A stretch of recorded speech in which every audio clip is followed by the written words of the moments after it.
Eagle Empire, and welcome into another episode of MSU Friday Live. This is episode 2.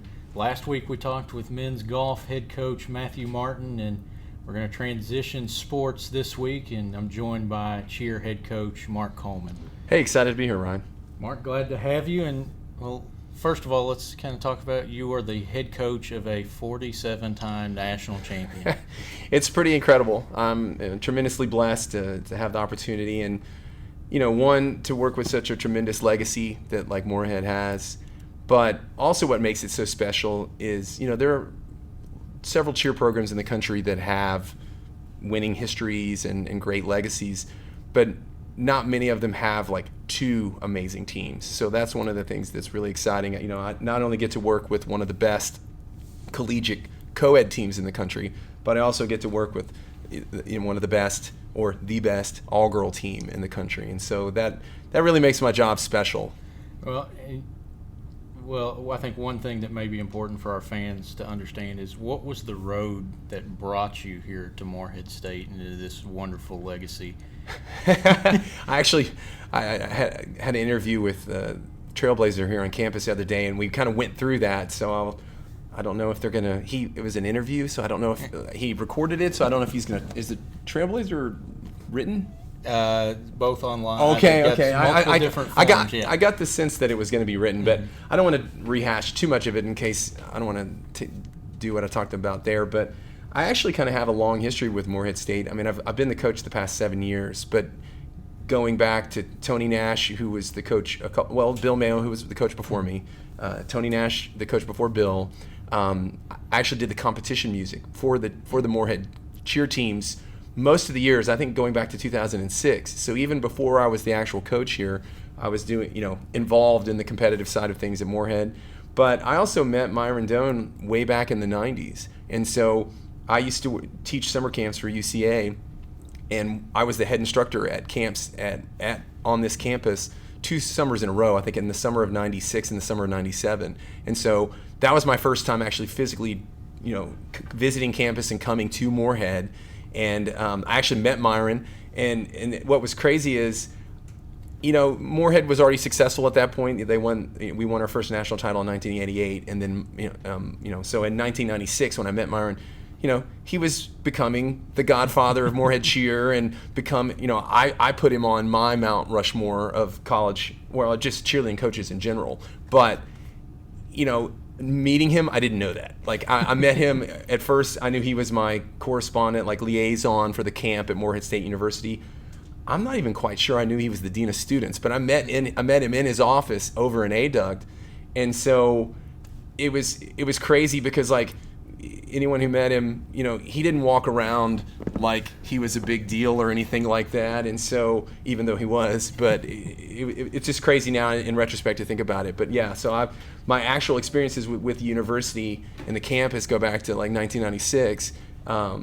But as far as like the competitive side of things, I think 2006 was one of the first years that I did music for the teams. So kind of a long, like subtle relationship with the university. Obviously I never cheered here, but I did summer camps with a lot of the people that cheered at Morehead State, and then also I met some of the first all-girl cheerleaders, and I didn't even know until I became the coach like the exact history of all-girl, like when it started and when they started competing. And I was working with some of them on staff, and I knew that they were all-girl cheerleaders, but I also didn't understand like their place in history. Like they were some of the first people that were on the all-girl teams here at Morehead. And then you had mentioned you had cheered collegiately. You cheered at Vanderbilt. Yes, I spent the majority of my career at Vanderbilt University, and then I was briefly on the team at UK, and really kind of found my passion for the sport at Vandy and cheering there. And actually, I got to compete one time in 1997 with Vanderbilt. So I've actually understand the juices and the adrenaline and stuff. And also, I know like when you walk off the mat, like you hardly remember it. It's by in a blink of an eye. And my fondest memory of competing at nationals is one of my friends from staff, Stephen Evers. He was the spot. Like the rules were different back then. You didn't have to have like required spots and everything. And so I knew him from staff, and he was standing behind me like talking to me. He was my Jerry. He was doing the mat talk for me even back in the 90s. and he did a great job. And that's my fondest memory is just Steven talking to me like, you got this, Coleman, you can do it. Well, it's interesting you mentioned Jerry and the hit Netflix show Cheer. And, you know, I'm sure you've seen it. You know, I haven't finished watching it. Like I was just on a recent trip overseas this past weekend to Finland, and so I had 8-hour flights there and back, and so I downloaded some of the episodes to my phone so I could watch them without Wi-Fi, and I just started. I think I'm towards the end of episode 3, so I'm halfway through it, but I haven't finished it yet. And another thing with that is, you know, obviously your partner stunt video went viral a couple weeks ago. I think it's kind of the perfect storm. I mean, we've had performances, on YouTube or on other social media platforms that got a lot of views. I know the last time that I remember it really jumping out to me, I think our all-girl routine in 2015, after like 48 hours, had like 800,000 views, which I thought was pretty amazing. But then Keyshawn and Raven's routine almost immediately, had a bunch of views on social media platforms, and then I found it on Twitter that someone had posted it, and it already had like 1 million views, and then the next day it had 2 million, and then it really went viral. But I think a few days later, somebody from the Ellen Show, one of the comedians that is like a Kay Allen or something, and he had retweeted it, and I think that was also because of the cheer stuff. So I think it was kind of a perfect storm of all this attention being paid to cheerleading, and I think he tweeted like, why isn't cheerleading an Olympic sport? And it just got so many retweets and so many views, and it's like at 9.4 million or something, which is just crazy. You know, and obviously cheer season 1 has been very popular. I've kind of seen on social media, I don't know whether if it's cheer alumni from Morehead State or what, but possibly angling for Morehead State to be season 2. Yeah, that would be pretty incredible and just exhausting to think about, at the same time terrifying. I've got several coaching friends that have done the reality shows. I was very, very a small part of the cheerleader nation. They with Dunbar High School. That was one of the first big time reality programs with cheerleading, and they filmed it at the gym in Lexington where I was one of the owners. And I mean, like, if you blink, you miss me. But there's a couple cameos of me in that show, because I was also doing music for Dunbar at that time, and so I was occasionally at their practices, and then they were practicing in our facility. And obviously, when somebody's shooting a reality show, you kind of want to be around, you know. So there's a couple of very minor shots of me in the hallway, and then they had a showcase at Dunbar High School, and one of my high school teams, Graves County, was there. And so I think Salim, who was helping Dunbar at the time, he was my coach at UK. He was like, I want you guys to do your signs as sharp as Graves County, and so he gave Graves a shout out, and then they showed some pictures of videos of Graves and us practicing, and then they showed a couple quick clips of me talking to Donna, who is the coach there, Donna Martin, and then Salim, and they made me sign like the release thing. I got all excited. I was like, man, I'm gonna have like a speaking part, and they're gonna I'm gonna be on the reality show, and no, there's like, there I am, and there I am. So it was really, really quick, but yeah, no, and but Dunbar actually won that year when they were doing the reality show, and then. But like UK's done it and Central Florida's done it, and it's not always worked out great for the teams. And I know Navarro wins, even though I haven't watched the rest of it. So I guess it worked out well for them. But I mean, just increase the pressure and increase the scrutiny and increase the stuff. And so I think at this point it would be an awesome opportunity. It'd be something that'd be great for the university and great exposure for Morehead State. And obviously, I think we would have to do it. But like. Wow. Yeah. I say that, and I kind of know what it means to say that, but I don't really know. And to do it, and I don't know how intrusive they are in your practices. I don't know how many times they went to. Is it Navarro or Navarro? They pronounce it both ways on the TV on the reality show. I've always said Navarro, and we've had a bunch of athletes cheer at Morehead that are from Navarro or Navarro, but like. The president of the university pronounced it Navarro. I think the coach pronounced it Navarro, but then some of the athletes said Navarro. So I don't know how you pronounce it. I would lean Navarro personally. I like that one just because that's how I first heard it and how I've always thought of it. But I don't know what is the actual way to pronounce it. But yeah, no, the cheer show is cool. I mean, if you watch it, there's a couple of Morehead shirts that pop up in the reality show.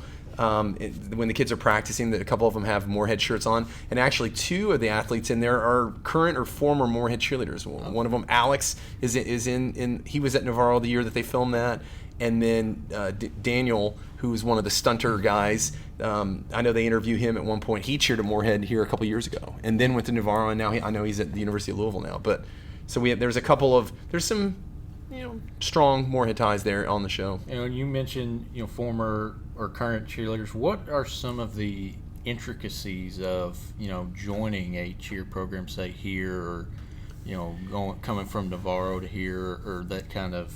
It's not like a transfer per se in a specific team sport, but what is that kind of like? Yeah. So we're not an NCAA sport, so we don't have all the rules and guidelines that we specifically have to follow, and don't have as many hoops and forms, and the athletes don't have to be registered with the NCAA.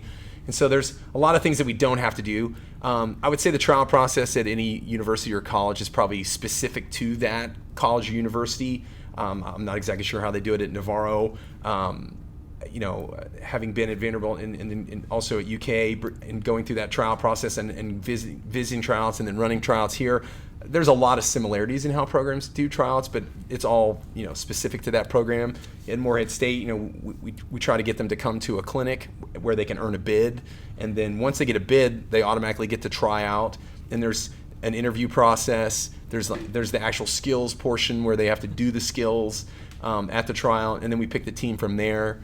And I think that's fairly similar to a lot of schools, but times are changing. I know some universities have gone away with tryouts, and the coaches just awarding positions on the team the way that they would in soccer. Like generally in soccer, unless you're a walk-on or something, you don't try out to make the team. The coach is recruiting you. They attend your games and they watch you perform, and then they're like, hey, I want to offer you a spot on my team. And I generally think that it's up to the athletes to decide, but that's usually the end of the maybe they have a personal workout with them, or they bring them on campus and they let them work out with their teams. But there's not really a tryout normally per se, and some colleges are doing away with that, which I think due to the nature of cheerleading, because we go out there and there's no timeouts, you got 2.5 minutes, like this is it. There's no makeups or do-overs.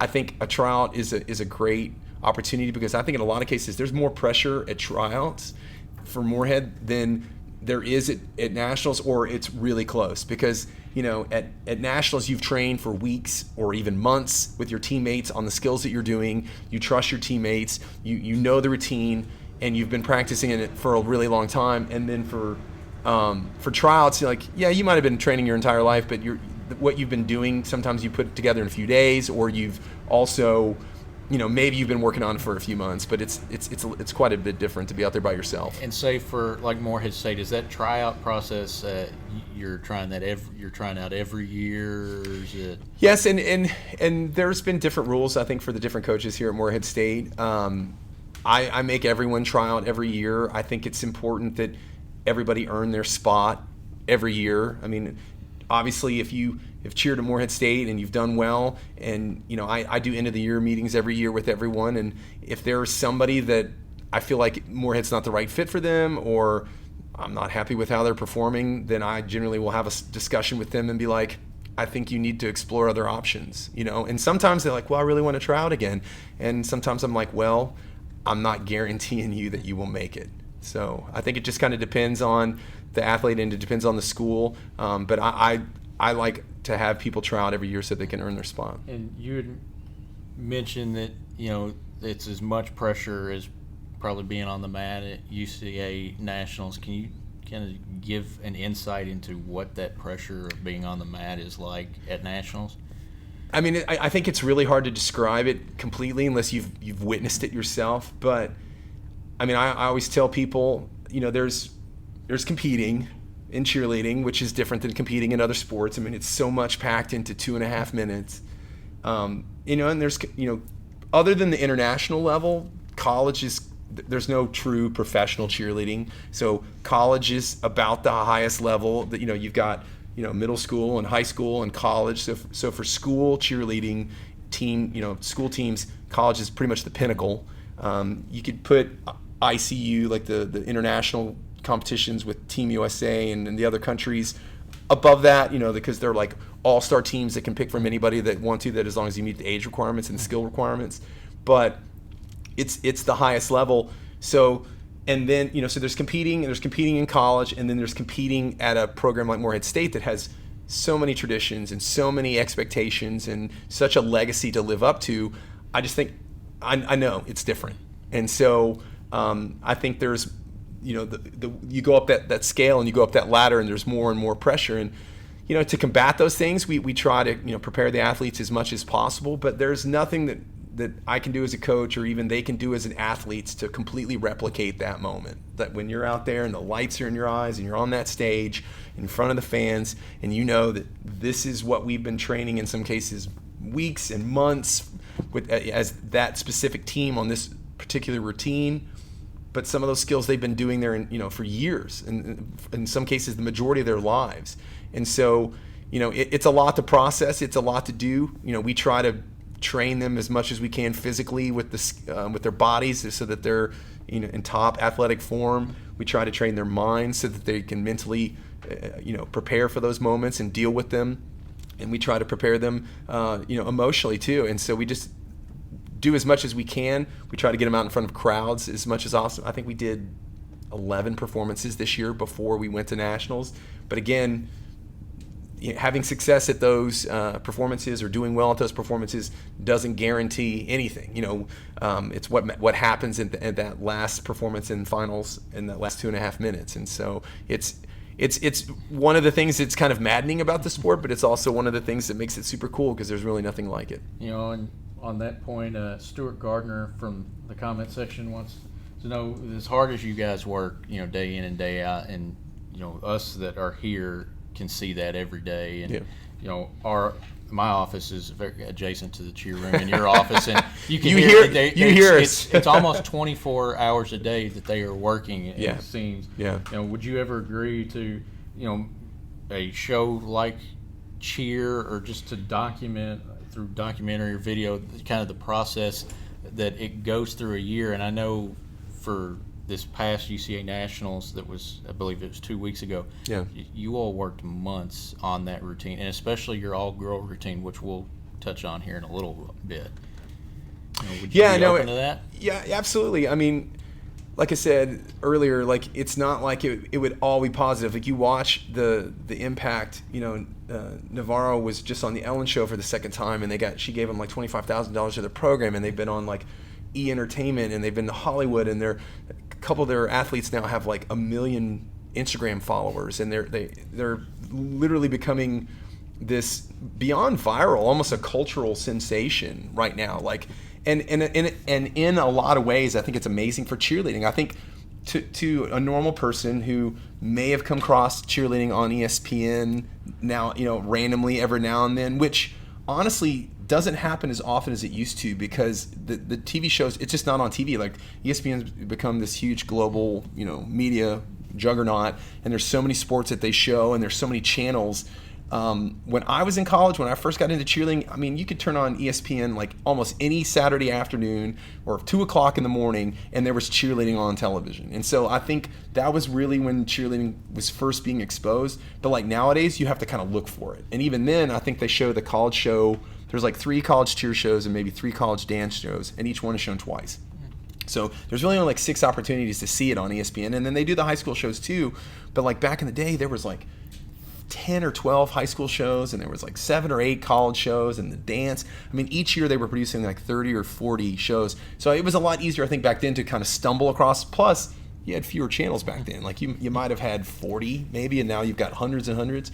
But yeah, I think I would be willing to do something even if it would just like make my stress levels go higher. I would maybe end up bald from, not this year it was because the team shaved my head, but like literally just, either my hair falling out from the stress or pulling my hair out. But no, I think it would be just, you see the impact that it's having for their, Navarro had among cheerleading circles, and the cheerleading world is small. They never struggle for athletes. They're always getting the best, athletes at the JUCO level, and they've been extremely successful. I I think obviously the show is going to have a positive impact on their community, on their school, and just on the awareness overall. I mean, it's cool that I've seen interviews on Twitter and social media where people, like Hollywood people, are like, "Well, what are you watching? Are you watching cheer? Like, if Jerry doesn't make Matt, I'm gonna lose it." And when else is JJ Watt, like the linebacker for the Houston Texans? I think he was on Ellen or some show in the last day or so with the cheerleaders from the show. He tweeted last week about talking about Jerry and my wife suggested that I watch this show and I'm like, yeah, I guess. And then 2 episodes in, I'm like, Jerry doesn't make Matt, we're gonna riot. I think that is a testament to one, how cool cheerleading really is. And if you give it a platform and let normal people put it, I think the directors did a great job of presenting it in a way that's entertaining and intriguing for people that either know nothing about cheerleading or have never been exposed to cheerleading, or probably don't have a whole lot of interest in cheerleading normally, but they have got this avenue now and they've watched it, and I think it's probably raised awareness, and I hope there's a season 2, and I hope they continue to make it, and it'll be interesting if they stay with Navarro or they'll go to another school, but if they were open to doing it at Morehead State, I would have to say yes. So and maybe they will at some point. Again, because there's you have NCAA college cheerleading and you have UCA college cheerleading, and there are different styles and different backgrounds and different histories and different schools competing. Maybe at some point they'll want something different. You've seen the NCAA with Navarro, and they have a more dramatic and theatrical style, and more focus on all the skills of cheerleading with jumps and dance and motions and transitions. And the UCA's style is a little bit different. It's a more all-American, cleaner game day style of cheerleading, where pyramids and skills are more heavily weighted. Tumbling and baskets are included, but they're not equally weighted like they are at NCAA. And so maybe at some point they'll want to see a different side, go to a UCA school, and go to another program that has a long storied tradition. Right, and you mentioned the growth and that cheer has undergone, and the emphasis is starting to be placed on that. One place, maybe not ESPN, but Flow Sports, and even through the UCA, they have their own platforms that are kind of growing. And there's some former cheerleaders of yours that are prominent figures in kind of helping grow that as of recent. Absolutely. Leanza was she's from Kentucky. She cheered at Southwestern High School, and she was a part of the movie that they made about cheerleading. And then she came to Morehead and cheered on the all-girl team, and was on one of our national title teams. And now she's working for Flow Cheer and Flow Sports, and she's a correspondent for UCA and varsity, and they're really doing a lot to put cheer out there. And I know Flow Sports is doing other sports too, so hopefully that will give more exposure to cheerleading. And obviously I think this documentary on Netflix is helping take cheerleading more mainstream. It's in the works. They're trying to make cheerleading an Olympic sport. That's something that everyone who's been in cheerleading for years has been validation. I don't think nowadays the debate, is cheerleading a sport, is really a debate so much anymore. Now, when I cheered in the 90s, I played basketball. Well, I was on the basketball team. And I wrestled briefly, and I did play soccer and basketball and baseball. And so when I went to cheerleading, I had friends who were like, dude, why are you doing that? And so it's not a sport and blah, blah, blah. And so now I think that debate has kind of been put to bed. People have, seeing the athleticism, seeing the athletes. I think anybody that goes to, especially a program like Morehead State, and you see the types of athletes that we have, these are not normal college students. These are chiseled Adonises that are obviously in peak physical shape, that are training exceptionally hard, like you alluded to earlier. And so I don't think there's any question that they're athletes. But I think if we were able to get it to the Olympics, and I don't know if that's going to happen or not, I just think that would be another step towards validating what some of us, like myself, have turned into a career. Our passions about the sport, and that it'd just be cool to see that. And of course, I would potentially maybe have a chance to be involved in the Olympics, and that would be super dope. I would love to be involved in that. And being involved in the Olympics, you are involved internationally with cheer as well. And you've worked with numerous high school programs, obviously the program here at Morehead State, but you're also the head coach of the Finnish national team. Not the head coach. I'm one of the assistant coaches. Yes. It's, again, another tremendous honor, and it's just it's pretty amazing. I got an opportunity to go over to Helsinki in 2006, so I've been going over to Finland for a really long time, and within the past, I think this is year 11 coming up. In 2020 of the international competition that I think they started it as part of the efforts to get cheerleading international, but also to make it an Olympic sport. And I've been involved the past 5 years with Team Finland. And when they gave me the opportunity, it was just incredible. One, to travel internationally. Like, I've not really done a lot of international travel, even though I went over to Finland in 2006. I went back in 2007. It had been a few years since I'd gone over there.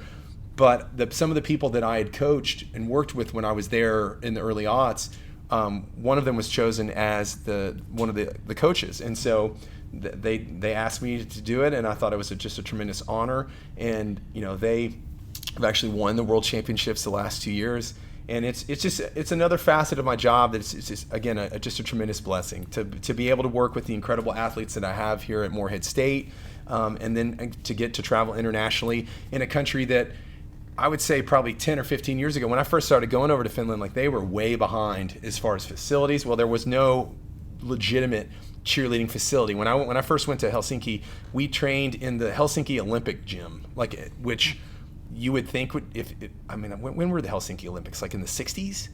It looked like that. I mean, it was nice on the outside, but you would think this is the Olympic stadium and the Olympic gym where they did like gymnastics and stuff. You would think it was huge. It wasn't that big. And but they had no like cheer gyms or designated facilities, and so that's all changed, and cheerleading's grown, and so it's been cool to be a very small part of that growth, and then just to have an opportunity to work with an international team and to compete and travel internationally has just been a huge honor. Yeah, working internationally, is there any kind of differences from, or maybe a lot of comparisons with what you do here at Morehead State in terms of the coaching style, the type of competition? I think some differences. I mean, I think one of the things that why they wanted to bring me over there, one of them for sure was I was coaching, one of the best programs, if not the best collegiate program in the country or in the world, and working with two of the best cheer teams and the most skilled cheer teams that are both known for, being on the edge of the sport and doing new skills and competing at a high level. So they knew that I was already working with athletes at a high level, and so bringing that knowledge with me. And then, there's cultural differences. The way that people and they coach, I'm sure, is different. So, but I think they wanted an American perspective. So I think that's part of what they were wanting. In addition to like cheerleading knowledge and understanding, elite all-girl stunts, I think they wanted maybe an American personality or experiences on things and perspective on how to prepare. And I definitely think that's one of the things that I helped him with, because even though cheerleading is becoming an international sport, the controlling governing body and the companies and the corporations that control a lot of it is all American. And cheerleading, started and originated in America. So I think they wanted kind of an American perspective on things. And so I definitely think there's, at that point, I think I'd been in cheerleading for 22 years at that point. And so, having a lot of experience, having been a full-time coach for a while, I think bringing that perspective and also just an understanding of how competitions run in America and judging and just the skills and preparation and getting ready for competing, I think were, experiences that I had and knowledge that I had that, maybe they had a different perspective and different knowledges. And so I think that's one of the things that really helped them on. And you mentioned your teams being cutting edge and kind of on the forefront of some different stuff. And that was the case again this year at UCA Nationals. Yeah. We already talked about your partner stunt, and they did some very cutting edge kind of stuff. Yeah, I think what stood out about Keyshawn and Raven's routine this year was just their execution and just how clean it was. I don't know if I've seen like every performance. I think I actually have of a back handspring double up. I was gonna say, I don't think that anybody to this date has competed a back handspring double up, and that's where they do a back handspring and spin it 2 times. I don't think anybody's competed a cleaner one, there's not been that many people that have competed that skill. Now, we were the first a couple of years ago in partner stunt, and they hit it, but it was okay. And then we did it again, and it was pretty good. We had an all-girl group that competed it last year when they won, and they hit it pretty well. But their back handspring double up smacked, and it was just really. And I think one of the reasons why the video of their routine went viral is you can watch the spot, like they have the spots under like a rotation, and there's a couple of the UCA spots that are in the background, and you see their reactions, like whoa, and like with every skill, and then they got to the last stunt, and they did a stunt that, by comparison, a lot of people open up with, the 1-to-1. That was why we did it. We did that skill in our co-ed routine this year, but it was the first thing we did. When you flip a human being with one arm, it's pretty impressive, and they did it at the end of the routine, and I think that got an even bigger reaction. And we keep referencing the video, and for those of you that want to go out there and actually find that video at MSU Eagles Cheer, correct? Yeah, and I've tweeted it and retweeted it. I'll give a disclaimer. The main video that was going viral, somebody cursed in the heading of the video that they posted on Twitter, so I was a little hesitant to like retweet it, but I wanted to get more views, and so I went ahead and did. But if you go, Kalen Allen, I think is his name. There's when he posted the one is why isn't cheerleading a sport? I think that one is like you can see it without like the cuss words, but. But yeah, you can go and see it. I thought about reposting it on. I think I did post it on our Morehead Cheer Instagram. So on Twitter, you're at MSU Eagles Cheer, and then on Instagram, it's I think it's just MSU _cheer. I believe I should know that. If you're watching and you're interested in all things Morehead State Cheer, give them a follow. Even follow at Cheer Coach Mark on Twitter. That'd be great. I definitely need followers. I run the Morehead account more so than I do my own personal account, but I do know that from our performance at National this year, we picked up quite a few. I think we're getting close to 19,000 followers on Instagram, which I guess is when you see that some of the individual athletes from Navarro have 1 million, I guess it's not very many at all. But I'm excited. I know that for a while there we were stuck at between 15 and 16,000 for a really long time. So. And then also we encourage you to follow, subscribe at MSU Eagles on Twitter, on Instagram, Morehead State Athletics here on Facebook, or even the YouTube account MSU Eagles as well. And a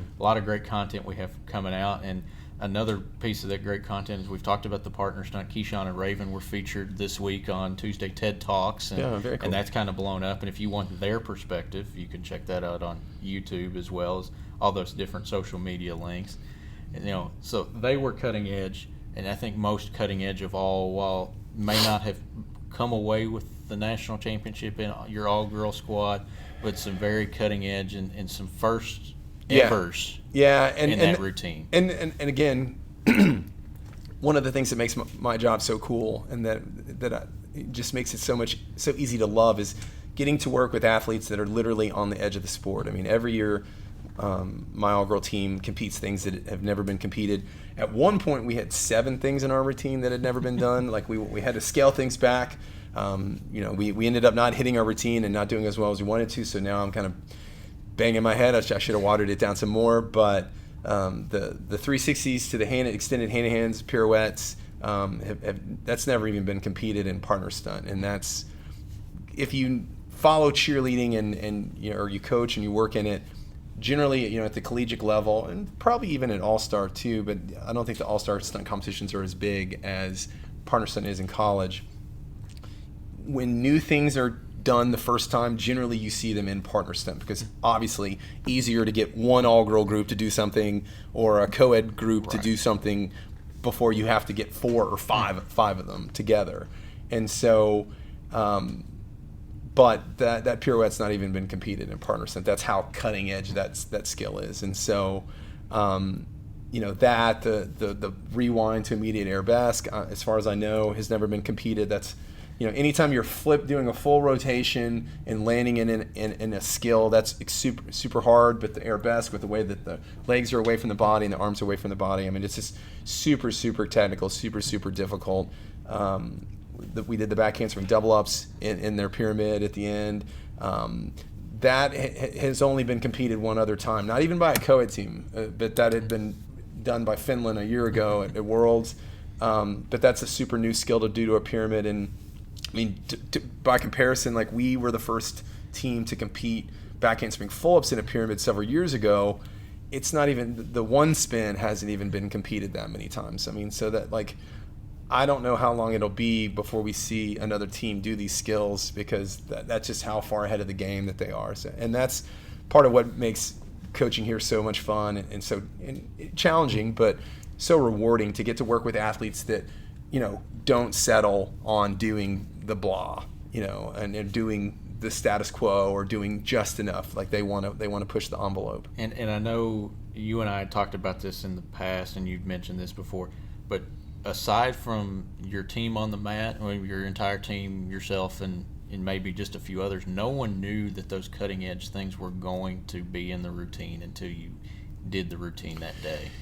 Yeah, no, I mean, you know, nowadays with, you know, we did several showcases before nationals, so we knew that people knew what we were trying to do. Like, you know, you can't do anything nowadays without somebody on a camera phone. I saw one of the videos, somebody posted something on social media of our co-ed team performing, and there literally were 7 phones that were visible in that video of, you know, everybody filming us doing the triple ups, you know, and I heard some of our parents talking about, like, well, there were people in the stands who were like, well, you can't do that, that's illegal. You can't do that, that's illegal. And I was like, yeah, because I'm just going to be that, you know, derelict and just not check on things, or I'm going to throw all these illegal skills in there. Like I showed some people that, you know, I was just like, here is the conversation from the, you know, the guy who's in charge of all this cheerleading safety rules.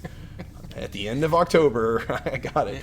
But I will say this, like, to my team's credit, I was like, do not tell anybody that we are doing these skills. Like, do not post anything on, like, don't tell anybody, don't text anybody, don't tell anybody. And to their credit, nobody, especially about the triple ups, I kept kind of teasing some of my college coaching friends, like, hey, have you heard what we're doing? And they're like, no, what are you doing? And I'm like, really? And I was like, you know, half disappointed because I kind of wanted the buzz to build, but I was also proud of my kids. I'm like, hey, they kept a secret. They did, and when people saw it, like, it was really fun to be at nationals and people come up, are you guys doing triple ups? And I'm like, yes, we are. And I was glad, you know, we could have hit them a little bit cleaner, but I was really, you know, very pleased that we performed them, and we were the first college team. And a lot of my college coaching friends are also, they're like, well, they're going to make those illegal next year, so good job.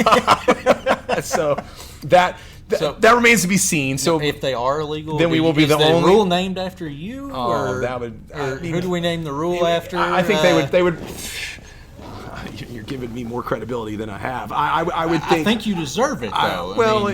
I think they would call it the Morehead rule, and it wouldn't be like in the rules. Like that's just what people would call it. And my only evidence for that would be there was a rule about competing 5 years, and that's your limit that they instigated, like, I think 7 or 8 years ago. And they named it, like, when people talk about it, they're like, oh yeah, the so-and-so rule. And so I would think that maybe, I mean, it's a little bit different situation, but it's highly possible. But, and my athletes get all the credit. I found out it was kind of by accident that it was legal.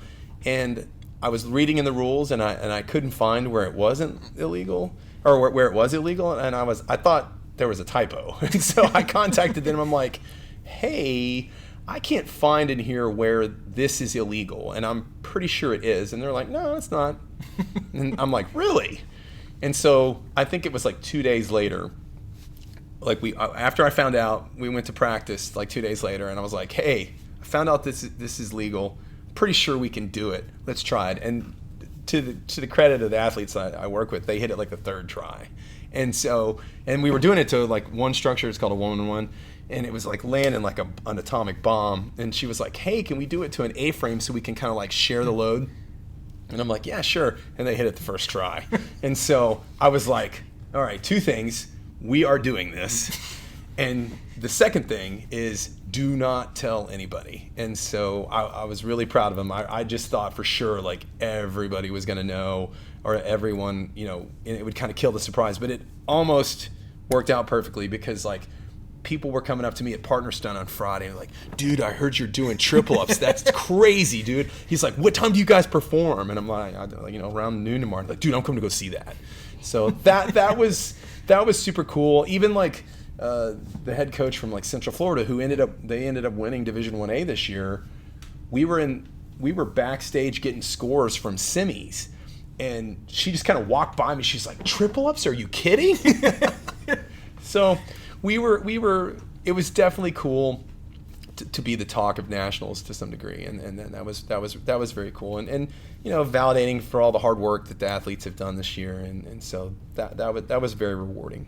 And we've had a lot of talk about rules, and off camera, Joe asks a good question: is if cheerleading is to become an Olympic sport, and you've mentioned the NCAA kind of governance structure and the UCA governance structure, which structure one would you maybe see, and then two would you maybe prefer? NCAA doesn't really have any jurisdiction over cheerleading now because they don't recognize it as a college sport.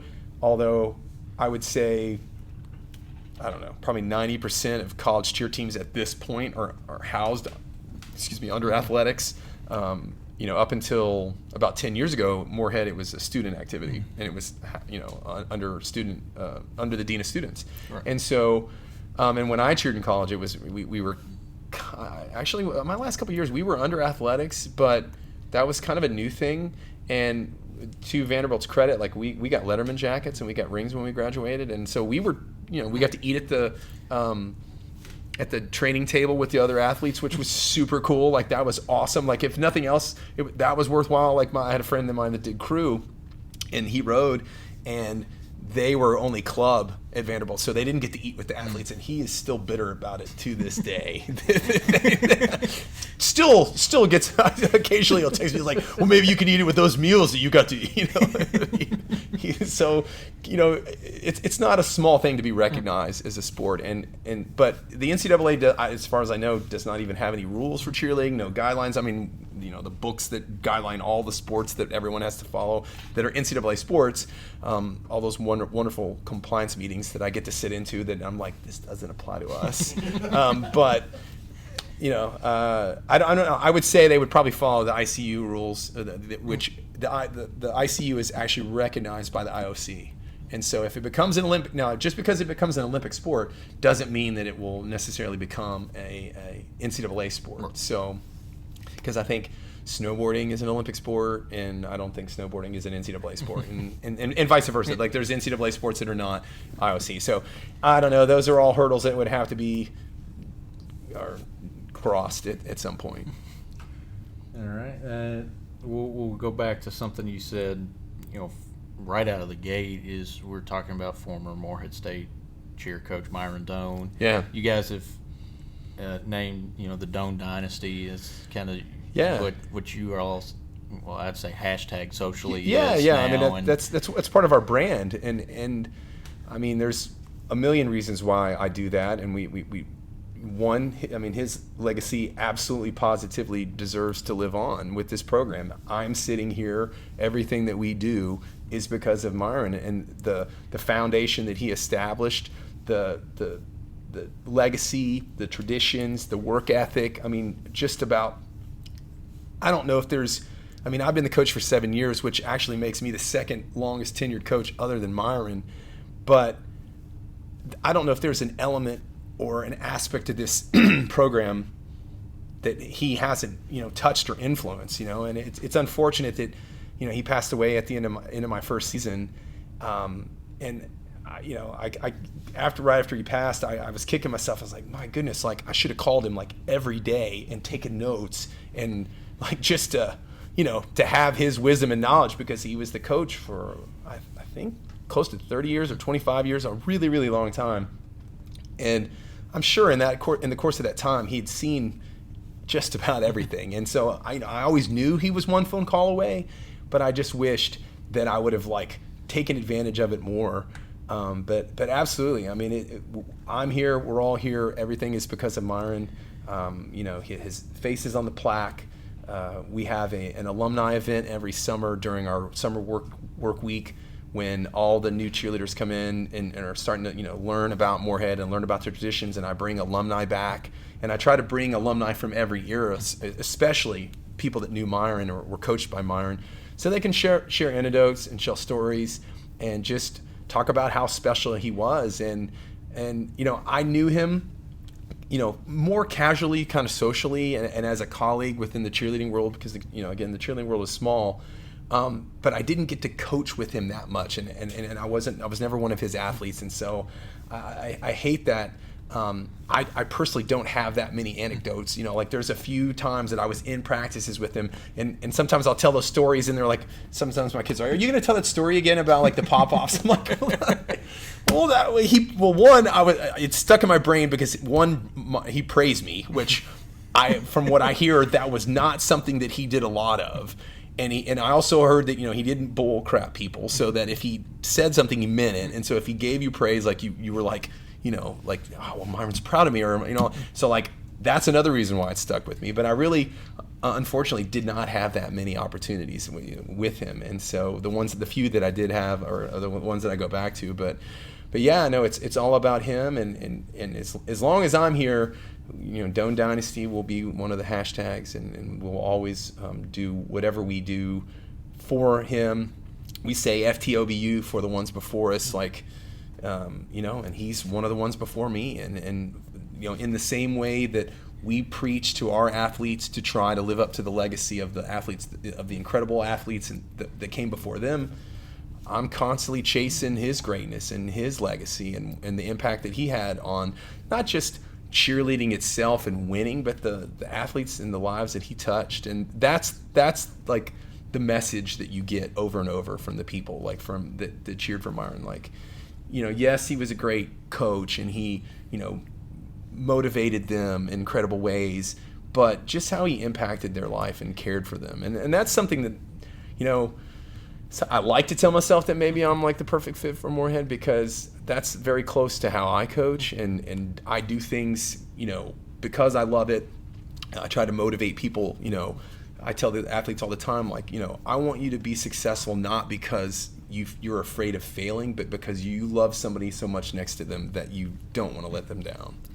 And you mentioned earlier that you probably put Coach Doan on your Mount Rushmore of coaches, and this is something we did with Coach Martin last week, talked about his kind of Mount Rushmore of golf. Who are the other three faces on that Mount Rushmore for you? I think that's a great question. I mean, it's something like, so whether I was at Morehead or not, Myron Downes, I think, would be on there. And then, because he's a UCA coach, I generally try to think of like NCAA people too, because like I did UCA staff, cheered UCA, went to UCA camps, competed at UCA once. And then have spent the majority of my coaching career in the UCA world. So I would want to include NCAA people. One of the names that comes up, James Speed from Louisville, who's been the Louisville coach, I think close to 25 years, maybe longer. He cheered at Louisville and coaches at Louisville, still coaches there, had tremendous success with that program. Here lately, Monica with Navarro, junior college, but another NCAA, they call her the queen, so again, having not gone to NCAA college nationals as often as I have UCA. I mean, I have gone several times. I can't explain the impact that she's had, but obviously, if you watch the TV show, but Candy Berry from Greenup County High School, who, as far as I know, has the most high school national championships, and that's another, homegrown Kentucky coach, and that's at the high school level. But her impact has been tremendous. She sent, I don't know, hundreds, maybe thousands of athletes on to compete in college. And I also know, and this is one conversation that I had with Myron. She was very instrumental in the creation of the all-girl team here at Morehead State, because she had champion cheerleaders at Greenup County for years and years and years, and this is in the 90s, and not all of her athletes, Greenup County is an all-girl team, so not all of her athletes really geared for co-ed, and so they were working really hard and having all this success at the high school level, and this is from Myron's. They both wanted an avenue for these athletes. Like, it's not really fair that they have to give up. At high school, we want them to have something to shoot for. And so Myron told me that that was a big part of the reason why they started the all-girl team here at Morehead State. And so I would definitely say Candy Berry. And then, Jomo Thompson, I'm a little biased. He's one of my really good friends, and he was in my wedding. At UK, he's been there almost, I think this is either 17 or, he's been the head coach, I think 16 or 17 years. But Jomo's been at UK since the late 90s, so was there as an athlete and as an assistant coach, and then now as the head coach for many, many years. So I would have to say, Jomo, James Speed, Candy Berry, and then I would put and Myron first and foremost. But I would be willing to listen to arguments. I mean, if you're talking about the all-star world, which I was in for about 8 or 9 years, hardcore coaching all-stars and stuff. I mean, there's a lot of other names that you can put in there. So I don't want to offend anybody. There's a lot of coaches that I have a tremendous amount of respect for. But those are some of the. If I'm kind of leaning towards college and school teams, trying to give NCAA their share. Those were the names that would come to mind. Well, and you mentioned Candy Berry's Greenup County program and how successful they've been in the state and at nationals. I know as someone who is from the state of Kentucky and have kind of seen it, and you actually at one point in your career have worked with my high school, George Rogers Clark in Manchester. Yeah.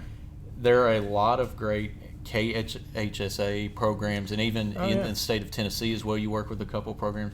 Cheerleading has meant a lot to both of these two states, and these two high school federations are kind of on the forefront of that and helping grow the sport as well. Absolutely. I mean, you needn't look any further than college in the Commonwealth, and you've got Morehead State, you've got UK, you've got the University of Louisville.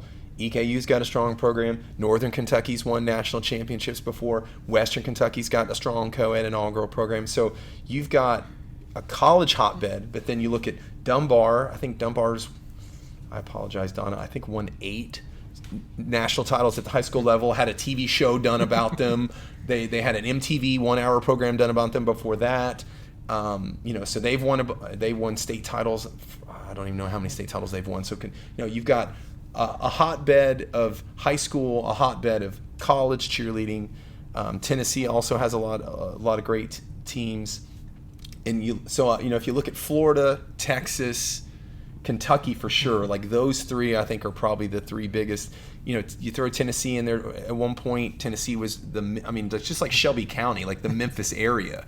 But I think a lot of that was due to the fact that UCA and Varsity, their national headquarters, it's still in Memphis. But I think for years and years and years, like those people that were working for the company were helping the teams in that area, and that made a lot of those teams really, really good. But for years, the Memphis area had the best high school co-ed teams, had the best all-girl teams, had the best middle school, junior high teams at UCA. And then Texas is huge with NCAA, and that's because NCAA's national headquarters is in Dallas, and you've got all the amazing college programs and all-star programs in Texas. So yeah, for sure. I don't think you can underestimate the influence, especially in college, but even at high school. High school nationals is next weekend, and I'll be down there recruiting and for Morehead State, and then also helping. I choreograph and help high school teams, and in like any one finals, you're going to find multiple Kentucky teams in those divisions. So it's pretty amazing. And then we'll kind of change some gears some more. Maybe this will be a recurring segment for us. But last week, with Coach Martin, his wife Sarah had asked, what was one word that would describe his team and the men's golf team. I'll pose that same question to you, and you can look at it as the cheer squads as a whole, or all-girl versus co-ed? I'll do it as the program as a whole. You kind of briefly posed a question to me right before we started filming. I would say driven. I think that's one of the beauties, one of the best parts of my job, because I've been coaching full-time since 1998, but really initially started coaching in 94. So for 25 plus years been coaching. And I've always been drawn to athletes that were driven. And I used to coach, when I first started coaching All-Stars, I was working with 5-year-olds up to 6th grade, and Pee-wee teams and youth teams and middle school teams. And that was really, part of the reason was that was all I was given. But I loved working with that age group, and people would come into my practices, and they're climbing on me like a jungle gym, and they're screaming, Mr. Mark, Mr. Mark, Mr. Mark. And people would be like, dude, how do you handle them screaming your name that many times every minute? And and it never bothered me. And I think part of the reason why, it's kind of taken me years to reflect on, but I think those kids are like sponges, man. Like, they are so driven. They, maybe some people can't deal with the extra energy, and maybe some people can't deal with the short attention spans, or maybe some people would have a challenge. Obviously there's challenges with them. A lot of the times you're getting them and they've never been in the sport, so they're brand new. But the cool thing is, kids at that age reflect 100% of the love that you put into them, and they would eat bullets and crawl through lead for you, and they want to please you so much. And so motivation at that age is not a problem. Cheerleading is their world, and you are their world, and they hang on every word that you say, and they just want to love you, and they want to do well for you, and they want to learn, and they're like ever-ready bunnies. And so you could, they would practice 7 hours a day and never get tired, and they just want to learn and get better. And that's really not all that different from my Morehead athletes. Obviously, there's challenges unique to each age group, but even my Morehead athletes are that driven, and they have more experience, and they are more physically developed, and sometimes their attention spans are longer, but they really are driven.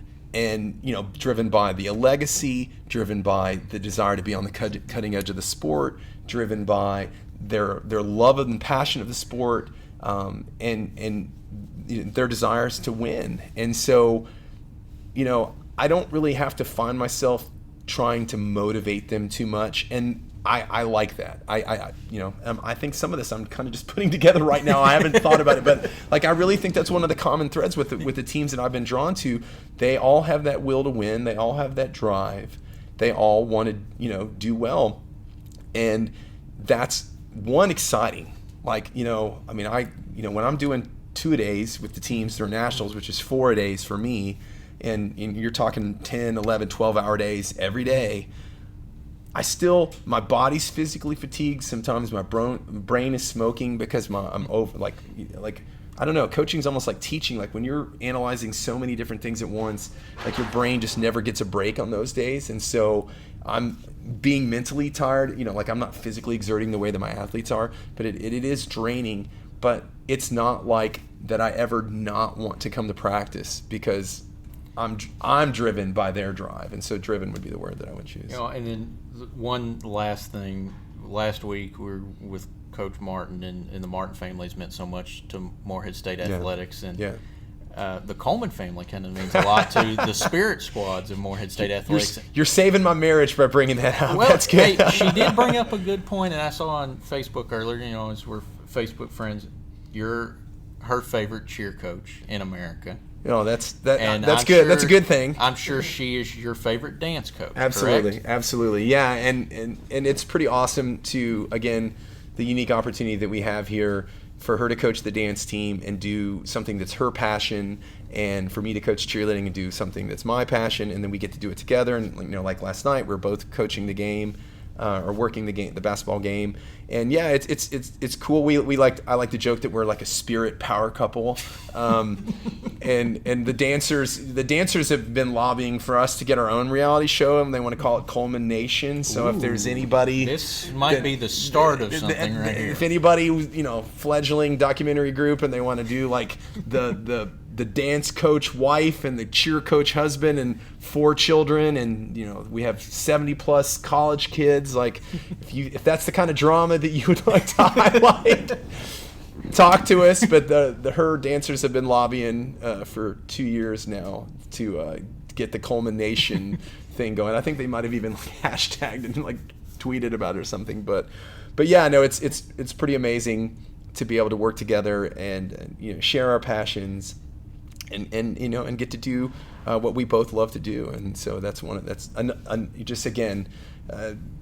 I love my job. I mean, my kids my Morehead children get tired of me saying it, and they mock me sometimes. When I introduce myself as the head coach at Morehead State University, I have the greatest job in the world, and they're always like, he loves the job. He's the greatest job. Tell him it's your greatest job. I'm like, yeah, I truly feel that way. And so, and my wife, being able to coach alongside my wife is just another one of the many, many perks. It's pretty amazing. Well, we at Morehead State University appreciate what both you and your wife Shanna have brought to our cheer squads, and I want to thank you for joining me and helping enlighten people on the world of cheer, especially in Eagle Empires. You are at the forefront now of that kind of world at Morehead State University, and your teams both dance and cheer on display tomorrow afternoon as men's and women's basketball takes on UT Martin. Let's get some more OVC wins. Yeah, want to be in the crowd for that one and see everything that goes on through the games.